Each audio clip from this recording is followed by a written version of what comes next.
আসন্ন বিধানসভা নির্বাচনকে সামনে রেখে দলের অদল বদল প্রক্রিয়া শুরু হয়ে গেছে। শাসক দল ছেড়ে অনেক কর্মকর্তারাই যোগদান দিচ্ছে অন্যান্য দলে। রবিবার বিধায়ক প্রমোদ রিয়াংয়ের প্রতি ক্ষোভ প্রকাশ করে বিজেপি দক্ষিণ জেলার মহিলা মোর্চার সহ সভাপতি বিশ্বমতী রিয়াং নিজ বাসভবনে শান্তির বাজার তিপ্রামথা সংগঠনে যোগদান করেন। এদিন রিশা পরিয়ে তিপ্রামথা দলে বরণ করে নেয়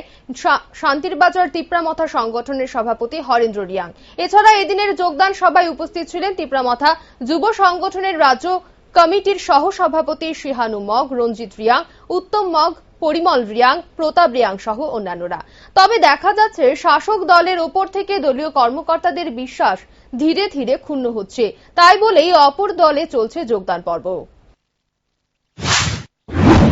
বন্ধুদেরকে আজকে আমাদের তিপ্রামথা শান্তির বাজারে একটা ভালো দিন, কারণ কিনা শান্তির বাজার তিপ্রামথায় আজকে আমাদের বিজেপির মহিলা মোর্চার ডিস্ট্রিক্ট ভাইস প্রেসিডেন্ট বিশ্বমতী রিয়াং আজকে তিপ্রামথায় যোগদান করেছেন অফিসিয়াল ভাবে, এবং আগামী দিনে উনি ওনার দলবল নিয়ে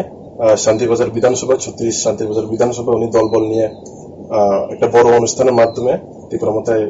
যোগদান করবেন। এবং আমি আশা রাখি আগামী দিনেও শুধুমাত্র মহিলা মোর্চা নয়, বিজেপির যতগুলি মোর্চা আছে, সেই যুব মোর্চা হোক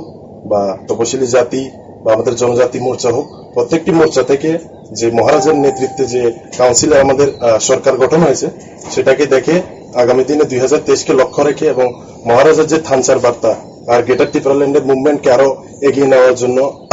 প্রত্যেক দল থেকে, শুধুমাত্র বিজেপি থেকে না, আইপিএফটি বলুন বা সিপিএম থেকে, প্রত্যেকে আমাদের সাথে, আমাদের দলের সাথে